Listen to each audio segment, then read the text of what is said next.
Hello, everyone. I'm Steve Lentini, and I'm taking a change or a break from we shouldn't call death death, we should call it what's next.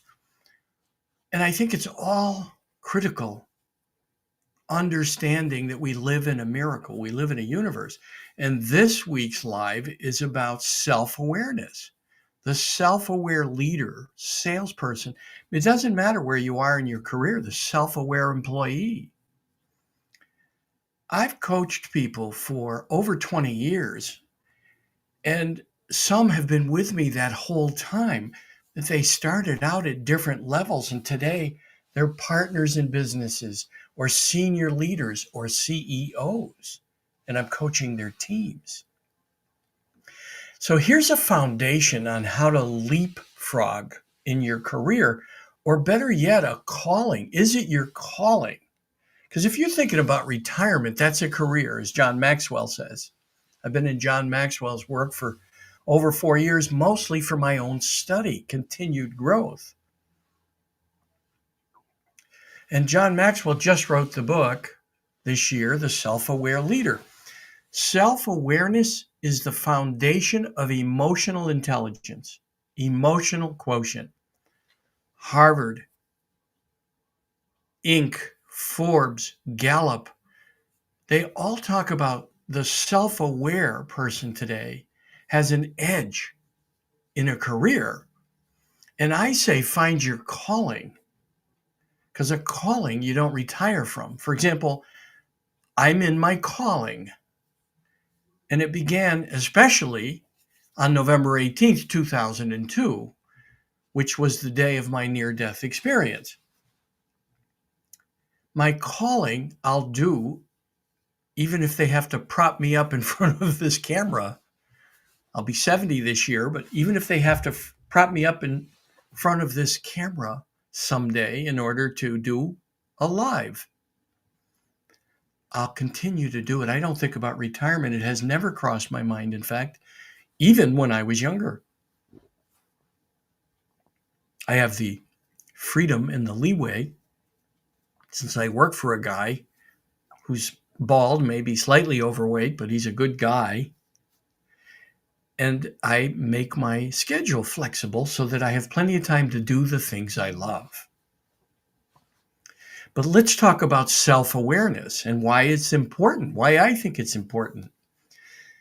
In order to grow your emotional quotient, your EQ, your emotional intelligence, self-awareness is the foundation. The self-aware leader has qualities that the egoic, hubris-filled leader, filled with what I call the acorn brain, the small-minded thinker, the limited thinker, is excluding people around them. Because after all, they know better. They'll tell people about their job, their responsibility. They'll remind people they're the boss. They'll lord over people. I've met leaders who even have to tell people about their latest purchase, what they own. You know, I have a Ferrari. Anyone who's doing that has a serious void in their character, and it's their self-worth. And the self-aware person has empathy for them. And the self-aware person is building a foundation to continue to grow their emotional quotient, which, unlike IQ, EQ expands if we're willing to learn throughout our lifetime. IQ doesn't move very much. It can, and not very much, compared to emotional quotient. So that's why I think it's important to have that foundation of self-awareness and choose for yourself. Perhaps you'll listen to the whole video and make a decision to become more self-aware and do the self-study. And I have a 6-module course that you can learn on your own at your own pace, coming out most likely complete in March, that you can take. And I'll give you information about that. So pay attention on LinkedIn and you'll get the details. But in the meantime, let's talk a little bit about the things that are components of a self-aware leader. Number one, self-awareness means you're inviting feedback. You're curious about how others perceive you. It's fascinating how you'll discover the perception gap. And self-aware leaders work to close that. Self-aware people work to close the gap. And how they discover the gap is through 360 feedback or asking others for feedback. Hey, what do I need to work on, in your opinion? What are some of my strengths? What are areas that need some attention? How can I be better? How can I help you better? How can I do my job better? And what happens is it's startling, I can tell you, for the people I've worked with, and even for myself, when I endeavored 25 years ago or so with my first 360, there was a big gap between what I thought others were seeing and what they were seeing, what they were perceiving about me. And so that's number one. Get some information, get a 360, get some feedback so that you can discover the perception gap. The second thing is self-aware leaders are working to help others climb the hill. They have an updraft and they bring a team of people along with them and even catapult people over them if they see someone, a superstar, right? They're smart enough to know that they surround themselves with people that are smarter and maybe even advance above them and beyond them. The leader that lacks self-awareness and emotional intelligence, as John Maxwell says, climbs on top of others to get to the top, steps on others. And we've all seen these kind of people.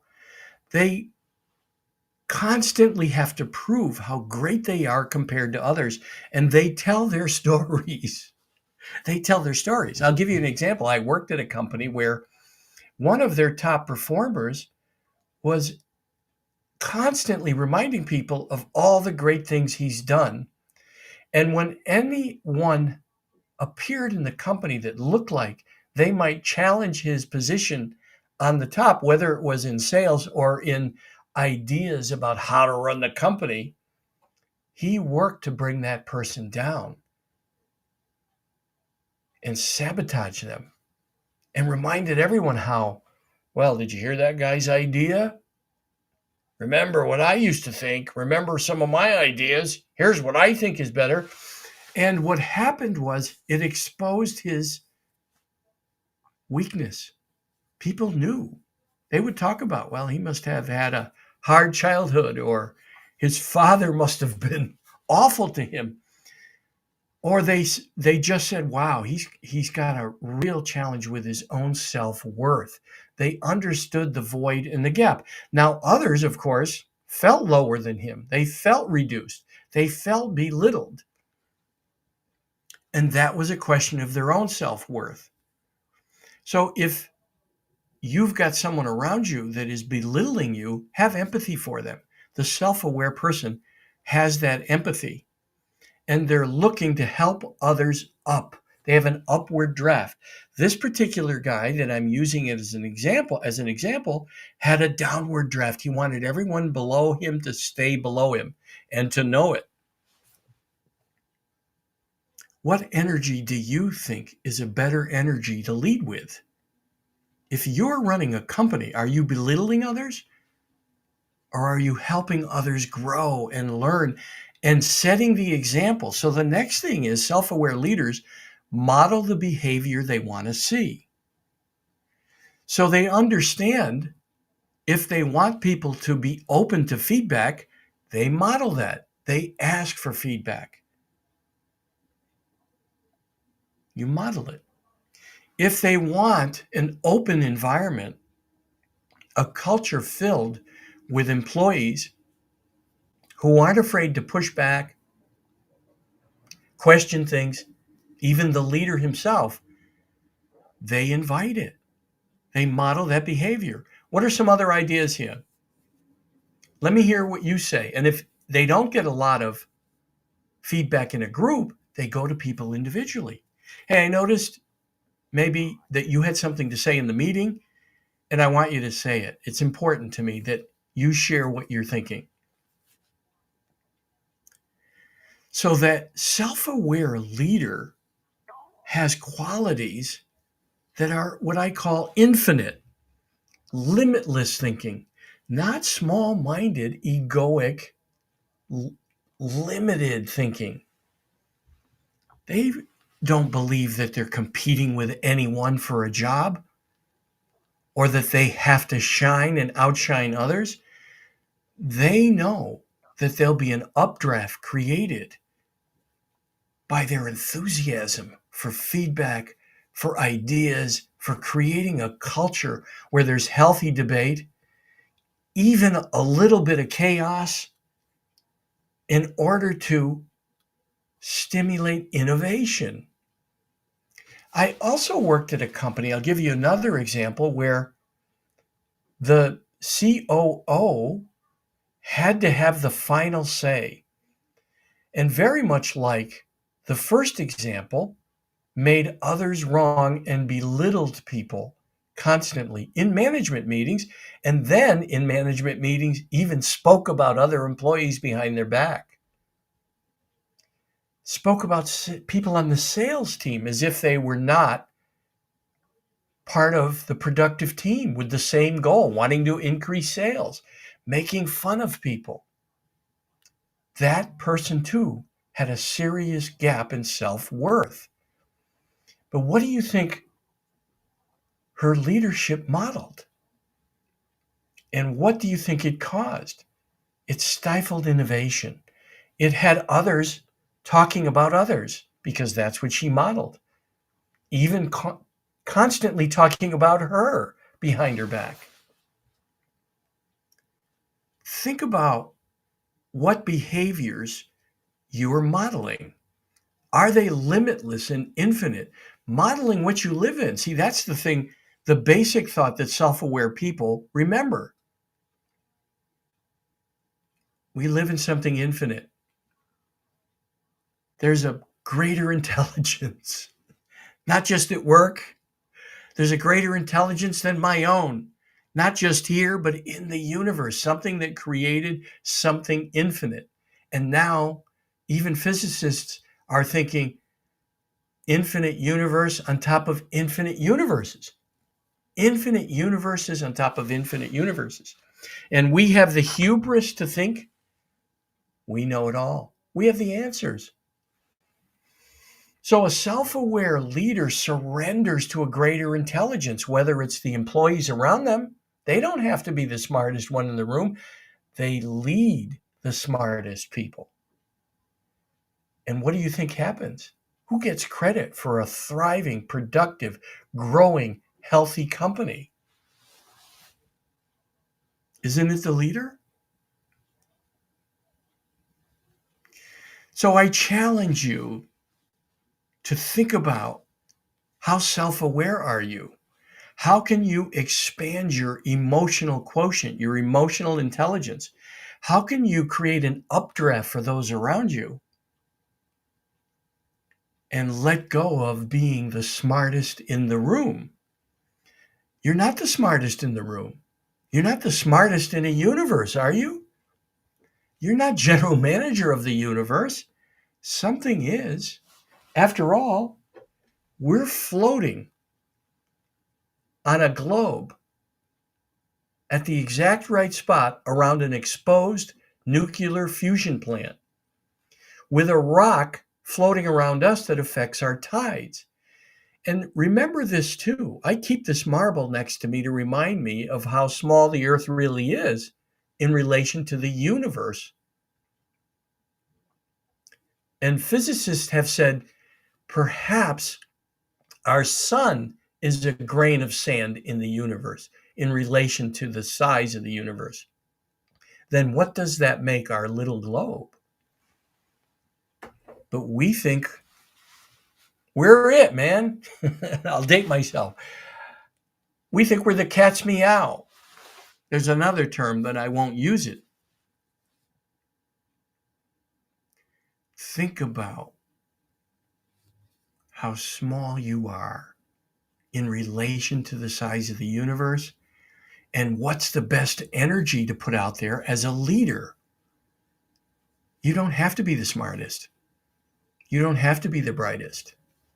But if you have the highest EQ, or at least if you're continually working to expand your emotional quotient, you'll attract people that will help you along the way. So I challenge you to think about that. Where are you in self-awareness? Where are you in building your foundation of a expanding emotional quotient? Salespeople, I do a lot of work with sales teams, and I find the thing that limits them is they feel like they have to be the smartest in front of their clients and constantly sharing with people how great their company is, how great their ideas are, instead of just being curious. Hey, how can we help you? What have you done in the past to fix this problem?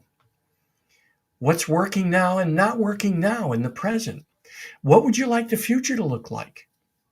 I want to help you find a fit, even if it's not me. Most salespeople don't have that awareness and they're not taught it. Self-awareness is the foundation of all the work I do, whether it's leadership training, sales training, or my coaching.